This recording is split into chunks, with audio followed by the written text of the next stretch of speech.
It's Divas That Care Radio. Stories, strategies, and ideas to inspire positive change. Welcome to Divas That Care, a network of women committed to making our world a better place for everyone. This is a global movement for women, by women, engaged in a collaborative effort to create a better world for future generations. To find out more about the movement, visit divasthatcare.com after the show. Right now, though, stay tuned for another jolt of inspiration. Hello and welcome back to the Divas That Care. My name is Candace Gish. Well, good morning, everyone. I hope you're having a fantastic day. Depending on where you are, you might be having some snow like I am and crazy cold weather. Well, I'm hoping you're not. I'm hoping you're having some pretty nice weather because that's where I'd rather be right now. If this is your very first time tuning into the Divas That Care, a huge welcome. The Divas That Care is now in its 11th season, and we are listened to in over 30 countries around the world.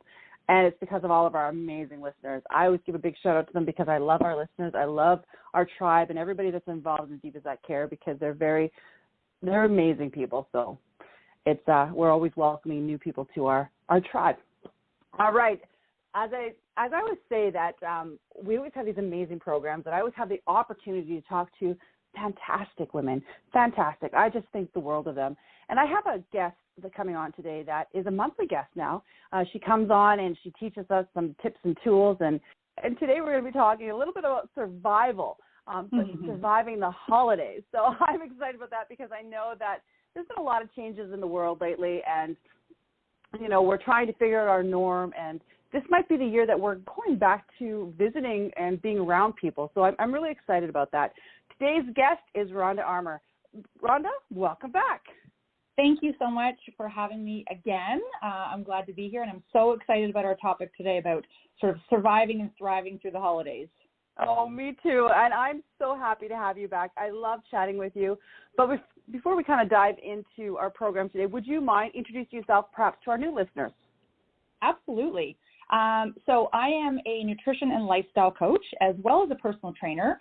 I see all of my clients virtually, so wherever you are in around the world, I can assist you with your, health and wellness goals. Primarily work with women, but I do have the odd male client, which is totally fine, and really trying to assist my clients with, taking back control over their well-being and putting that back at the top of their priority list. And we're talking about nutrition, and we're talking about integrating movement into your world and managing your stress and sleep and all those things that really make us healthy and feel our best and energized in order to tackle our days with success.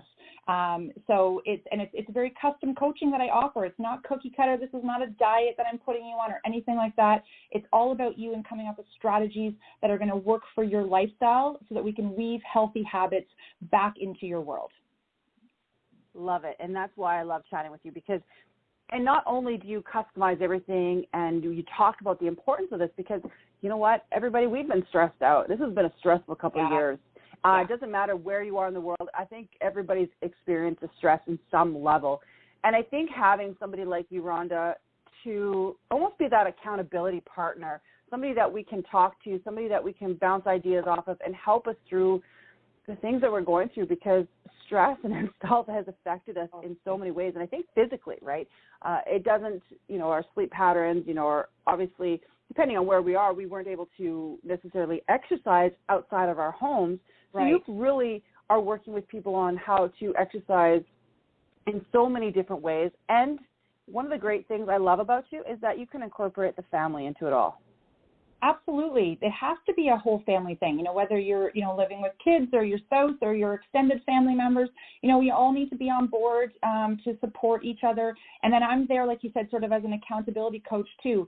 And I'm going to be your cheerleader because we need support, right? Like you said, it's been a really tough year and people are feeling, even still now, some, isolation and feeling like they're kind of on their own, especially if you're working from home and sort of stuck at home all the time.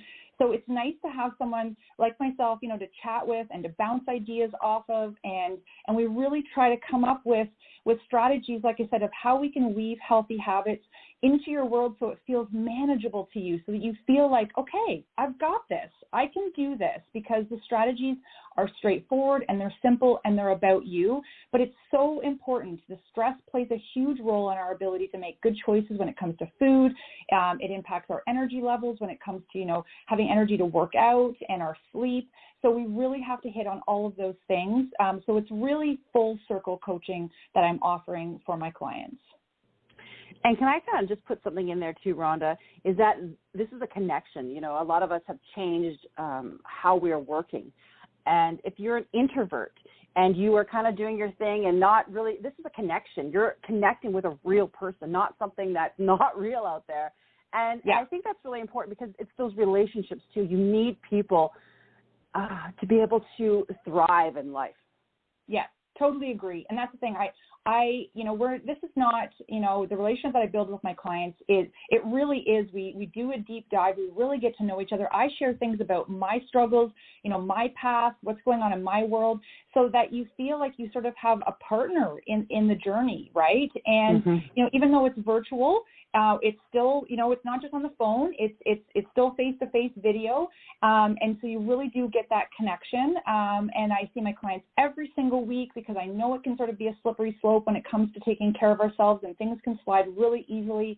So we meet every week, so that you have that support from me, and not just during our sessions, but in between sessions as well, via text or messenger on Facebook or Instagram or whatever you need, to make sure that you are successful. And that's what it's all about, is making sure that you feel it's not like a regular sort of workout plan or diet where you're just following something, but you're doing it on your own. This is something that I am in it with you. And that's really important. That is very important. Oh, I love it. Thank you so much. Okay, Rhonda, so now we're talking about surviving and thriving, as you mentioned, in the holidays. So let's talk about that. Yes. So I think, you know, we're only, you know, less than a couple of weeks away from Christmas, right? And so this is really the ideal time. I want to encourage everyone out there to not just throw in the towel and say, oh, I'll just start with my healthy eating and my workouts after the holidays. Right? I think there's some vital times right now that we can start integrating some small things. Doesn't mean that, you know, that you need to be super strict with everything going into the holidays, but I still think we need to pay attention, right? We need to still be, you know, honor the commitments that we're making to ourselves. Keep active. There's no reason why we can't still do our workouts, and we can't be sleeping really well, and we can't, you know, be still eating good meals. I know there's going to be gatherings and different social functions leading up to the holidays and the actual day of Christmas. You know, we might be indulging a little bit more, but I think it's important not to just say, you know what, I'm just going to start in the new year, because the new year is still, you know, 3 weeks away. And if you envision how you're going to feel by January 1st, you're probably not going to feel very good mentally or physically if you've just sort of, you know, thrown caution to the wind and you've just sort of let everything go. So that's kind of where I want to start, is just saying, you know what, just pay attention to what you're doing. Keep, you know, sort of on that healthy path that you've been, you know, hopefully following all year long, and not just throw in the towel just because it's Christmas. Isn't this great? Oh, and how do we do that? Give us some tips, because this is, for all of us, maybe some tips, Rhonda, for when people are traveling, because that's a huge thing. If you're going to be staying with some family in different parts, you know, how can we incorporate this still? Absolutely. So I know it can be difficult when we're traveling, because we're, you know, especially if you're staying with someone else, you're not really in control of maybe what they're serving, you know, for meals. But if you have an opportunity to bring something, you know, maybe you're just doing an evening thing and you have an opportunity to bring something, you know, maybe you can bring something that's a little bit healthier to eat, right? You know, I always encourage people to, you know, bring their protein bars with them if they're, you know, traveling and they're on the road, so they're not having to really stop and make bad choices. You know, if you're staying overnight somewhere, you can still get your exercise in. You can still go for walks. Maybe you do a little video. We want to stay active during the holidays. You know, we want to also watch our alcohol consumption while we're visiting as well. And I'm not saying that we need to be, you know, perfect just because it's Christmas. I get that it's Christmas. Trust me. I love to, you know, have the appetizers and have a drink here and there, and that's amazing. We just want to do everything in moderation so that we're not going overboard simply because it's Christmas. I think we have to remember that, if you're traveling to see your loved ones, that's what the main purpose is for you to travel, is to spend time with the loved ones. You're not going there to eat, right? Christmas is not about eating. We eat every day, so we can still manage that in a really smart way. And the other thing is too, like when we're traveling, or you're, at a big dinner gathering, I want you to be selective about where you indulge, right? You don't necessarily love every single thing that is being served, all the appetizers, the big spread at the dinner table. So pick and choose. What are your favorites? And choose those things, and maybe leave the other things to the side and not indulge in those things. Be selective so that you can really enjoy what you actually love. Is that why people feel like they're failing? Because they might have one day that they just overwhelm, they just take in too much, and then they think, oh, well, I did it once, then I'm not going to do it anymore. I'm just going to keep on. Okay. Yeah, and absolutely. It makes a lot of sense. Yeah, it does. And because we sort of think, oh, well, I'm having the big Christmas dinner tonight, so, the whole day is just a write-off. But it doesn't have to be that way. You can still have a really nice, clean breakfast, a lunch, that is nice and healthy, and then you can indulge a little bit at dinner and not feel, again, mentally, just so, I don't want you feeling guilty and bad about yourself. You don't have to have those emotions associated with food. And as well physically, if you've had kind of a crummy breakfast and then a crummy lunch and then you overindulge at dinner, just imagine how you're going to feel in the evening. You are not going to be feeling your best. And that's not how we want to feel. We want to be able to be energized so we can spend time with our family and have some laughs and make some memories, and feel our best during that time. But we certainly don't need to say, oh, well, it's Christmas, so I'm just going to, like I said, just kind of go hog wild. We can still really make smart choices and then indulge in the things that actually have value to us. I think this is absolutely wonderful, Rhonda. And one of the things I'm going to ask you is, okay, so if you've got a client that's going through a situation like this, do they text you and they're like, okay, I'm overwhelmed, there's food in front of me, and you kind of help support them through transitions like that? Absolutely. With all of my clients, Christmas is obviously the hot topic right now, right? So when we're talking, I'm asking them, what do you have coming up? And I want you to think, it's not a surprise that you have a big gathering on Friday night, right? It doesn't just like land in your plate and you go, oh, shoot, I forgot about this. We know it's coming.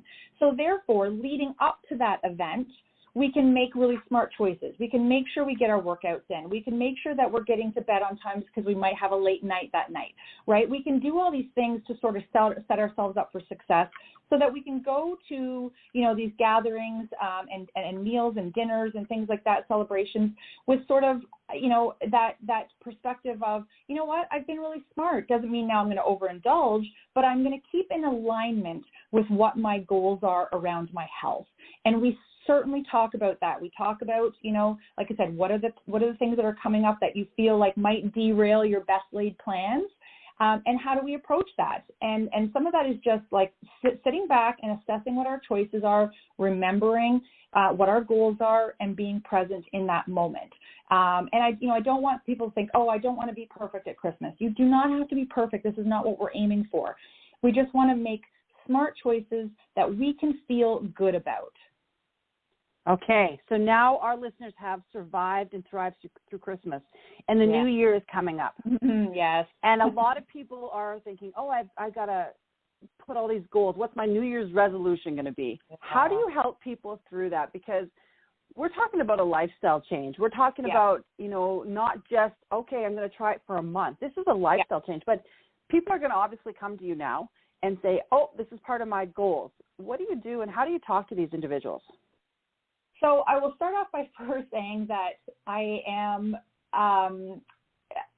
strongly dislike the concept of setting New Year's resolutions when it comes to, health and fitness goals, because you're right. They last for a month if we're lucky, and then they go out the window, right? So when I'm working with clients, and whether or not you're a client or not, this is important. The goal is to transition into the new year sort of seamlessly. So that's not let me just go crazy, skip my workouts, eat like, nuts, don't get enough sleep, don't drink my water all the way up to January 1st. And then January 1st, we flip a switch, and all of a sudden we're going to be, these amazingly healthy, fit individuals. it doesn't work that way. It's too much of a change, right? It's too drastic. So that's why I'm encouraging people right now to start or continue to integrate those healthy habits into their life, even through the holidays, right? Again, we're not being perfect, but if you then can be, keeping up on your workouts and still making, for the most part, good, healthy food choices, then we seamlessly move into the new year, and then that just is a continuation. And yes, we might have bigger goals. I'm all for setting goals and for saying, you know what, I really want to step up my workout routines come the new year. But that doesn't mean we do nothing until the new year and then we start in the new year, right? That can be a very overwhelming concept. So if we can kind of put the New Year's resolutions, to the side, and instead sort of reframe it for ourselves that we're just going to move into the new year on a positive note, making good choices from December into January. And you're right, it's a lifestyle. So start small. It doesn't mean that you need to, do, hour workouts 7 days a week. Maybe you just do 20 minutes a few days a week if you're just starting out. Or maybe we just start to make some small changes with our breakfast. And so we start really small.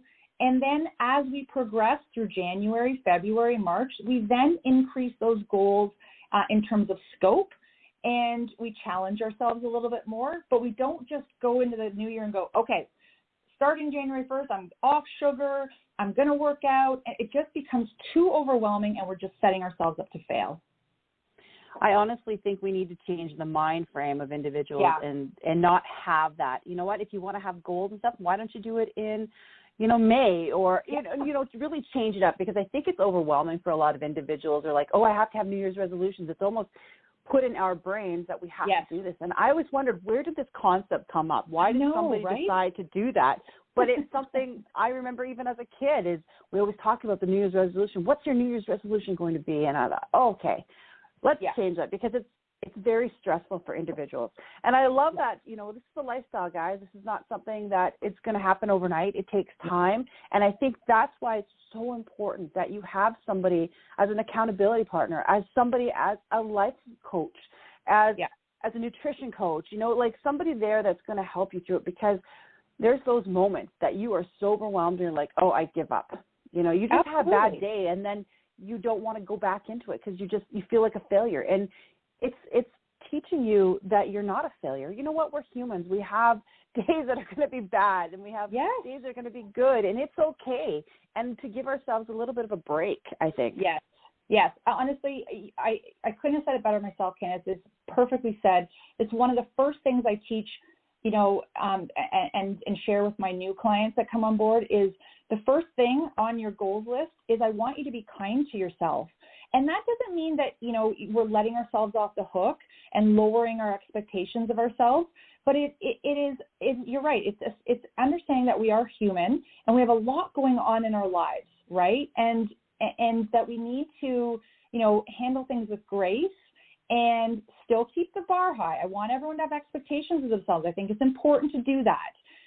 But I think we need to be kind to ourselves and meet ourselves where we're at on any given day, because you're right. Some days are going to be good days and some days are not going to be so good. And we all have those days, myself included. But the sort of, kinder we can be to ourselves, I think that actually helps us to propel forward and gain momentum if we're a little bit more understanding of where we are at in our lives day to day. It's super important to consider that mindset piece. Yeah. Well, and I think if you're kinder to yourself, I think in the long run, you're going to be kinder to the people around you, and you're going to be kinder to the world. And that's what we're all about. Even here in Divas, we want to be the best version of ourselves. I learned once that I had talked to somebody and they said, try to be 1% better each and every day. Mm-hmm. Love it. And I'm like, I love that concept, because you're not trying to be 100% better. You're 1% better. What can you do a little bit better every day? Yes. And that's the other thing I say to clients too, is we're just aiming for better, right? If that means that and I'm sort of dramatic about it, but I say, if, you eat 5 cookies a day and you go down to 4, then that's better, right? If you work out for, 10 minutes and then the next day you do 11 minutes, that's better. it's just sending the message we want to be incrementally better, and it goes right in line with the concept of being kinder to people, 1% every day. If we can do that with ourselves too, right, then it's so much easier to be sort of kind and graceful to everybody else around us because we're practicing that same concept with ourselves. Yay, I love it. You're awesome, Rhonda. Oh my gosh. Okay. So do you have any last minute maybe tips or tools that our listeners can utilize? Yeah, just reiterating, just start now. And you really, I'm hoping you're not really starting now. I'm hopefully, you're well on your way in your health and wellness journey, but continue, right? Continue through the holidays. Remember what the holidays are all about, right? It's about, and everyone's got their different perspective on holidays, but we're gathering with our friends and our family, our loved ones, especially in the last couple of years where we maybe haven't been able to do that. Really look around, be present, laugh, make memories. Don't make it about the food and the drinks and all that sort of thing. Really enjoy it and remember, the meaning of what that meaning has for you as an individual, and really enjoy it. Soak it up, and just continue along with your health and wellness journey. Thank you so much, my friend. Thank you so much for having me again. I love being here. It's just so amazing. Oh, it is my pleasure, and I'm looking forward to having you back on next month to share some things. Yes, I'm excited. Yay! All right, everyone, that's the end of our program today. I want to thank each and every one of you that has tuned in to my amazing show to listen to my amazing guests, because that's what it's all about. Our shows are all about uplifting, inspiration, and empowerment, and I think we really needed to hear from Rhonda today. These tips are absolutely perfect leading into the Christmas season. And as she was saying, it's whatever you take it as. It's time where we're gathering, and sometimes we're going to overeat or think that we're going to overeat, but we don't need to. We can still live this amazing lifestyle and not feel guilty. So be kind to yourselves. Make sure that you're kind to the people around you, but be really kind to yourself, because that's the most important thing that you can do. All right, Rhonda, thank you again so much for being my amazing guest. And as I mentioned, I'm so excited to be chatting with you in the new year. Thank you so much, and I wish everyone out there a very happy holiday with their family and friends. And I also wish everybody the most amazing season. I hope that you do something kind. So until next time, everyone, take care. Thanks for listening. This show was brought to you by Divas That Care. Connect with us on Facebook, on Instagram, and of course on divasthatcare.com, where you can subscribe to our newsletter so you don't miss a thing.